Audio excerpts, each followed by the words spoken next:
एक बार सुमेरु पर्वत पर बैठे हुए ब्रह्मा जी के पास जाकर देवताओं ने उनसे अविनाशी तत्व बताने का अनुरोध किया। शिव जी की माया से मोहित ब्रह्मा जी उस तत्व को न जानते हुए भी इस प्रकार कहने लगे, मैं ही इस संसार को उत्पन्न करने वाला स्वयंभू अजन्मा एकमात्र ईश्वर अनादि भक्ति ब्रह्म घोर निरंजन आत्मा हूँ। मैं ही प्रवृत्ति और निवृत्ति का मूलाधार स्वरलीन पूर्ण ब्रह्म हूँ। ब्रह्मा जी ऐसा कि पर मुंडली में विद्यमान विष्णु जी ने उन्हें समझाते हुए कहा कि मेरी आज्ञा से सो तुम सृष्टि के रचयिता बने हो, मेरा अनादर करके तुम अपने प्रभुत्व की बात कैसे कर रहे हो। इस प्रकार ब्रह्मा और विष्णु अपना अपना प्रभुत्व स्थापित करने लगे।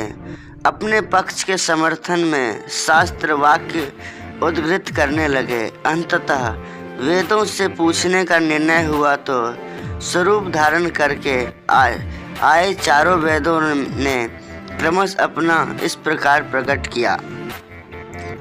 ऋग्वेद, जिसके भीतर समस्त भूत निहित है तथा जिससे सब कुछ प्रवृत्त होता है और जिसे परमात्मा कहा जाता है, वह एक रुद्र रूप ही है। यजुर्वेद, जिसके द्वारा हम वेद भी प्रमाणित होते हैं तथा जो ईश्वर के संपूर्ण यज्ञों से तथा यज्ञों से भोजन किया जाता है, सर्व का हर्ष्टा वह एक शिव ही है। सामवेद, जो समस्त संसारी जनों को भरमाता है, जिसे योगी जन ढूंढते हैं और जिसकी भांति से सारा संसार प्रकाशित होता है, वो एक त्रयंबक शिव जी हैं। अथर्ववेद, जिसकी भक्ति से साक्षात्कार होता है और जो सब कुछ या दुख अतीत अनादि ब्रह्म है, वह केवल एक शंकर जी ही हैं।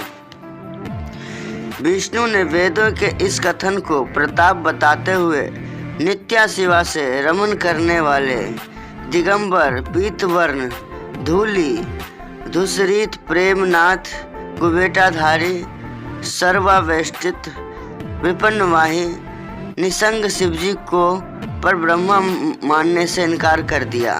ब्रह्मा विष्णु विवाद को सुनकर ओमकार ने शिवजी की ज्योति नित्य और सनातन परम ब्रह्म बताया, परंतु फिर भी शिव माया से मोहित ब्रह्मा विष्णु की बुद्धि नहीं बदली। उस समय उन दोनों के मध्य आदि अंत रहित एक ऐसी विशाल ज्योति प्रकट हुई कि उससे ब्रह्मा का पंचम सिर जलने लगा।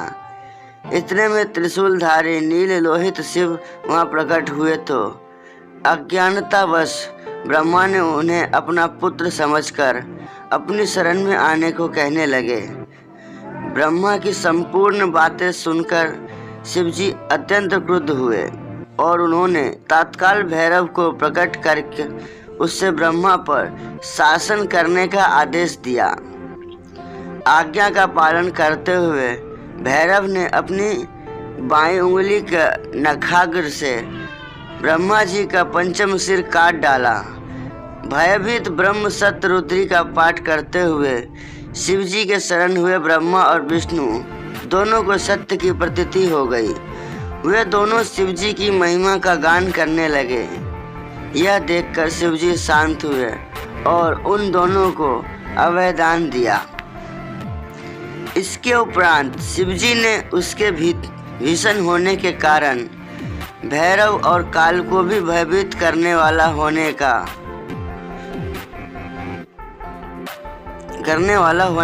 कारण पाप भक्षक नाम देकर उसे काशीपुरी का अधिपति बना दिया। फिर कहा कि भैरव, तुम इन ब्रह्मा विष्णु को मानते हुए ब्रह्मा के कपाल को धारण करके इसकी अक्षय से भिक्षावृत्ति करते हुए बनारसी में चले जाओ। वहाँ उस नगरी के प्रभाव से तुम ब्रह्म हत्या के पाप से मुक्त हो जाओगे। शिवजी की आज्ञा से भैरव जी हाथ में कपाल लेकर जो ही काशी की ओर चले, ब्रह्म हत्या उनके पीछे पीछे हो चली।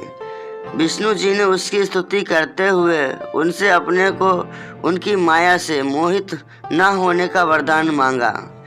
विष्णु जी ने ब्रह्म हत्या के भैरव जी का पीछा करने की माया पूछना चाही तो ब्रह्म हत्या ने बताया कि वह तो अपने आप को पवित्र और मुक्त होने के लिए भैरव का अनुसरण कर रही है। भैरव जी जो ही काशी पहुँचे तो ही उनके हाथ से चिमटा और कपाल छूटकर पृथ्वी पर गिर गया और तब से उस स्थान का नाम कपाल मोचन तीर्थ पड़ गया। इस तीर्थ में जाकर शिवधि पिंडदान और देवपितृ तर्पण करने से मनुष्य ब्रह्म हत्या के पाप से निर्वृत्त हो जाता है।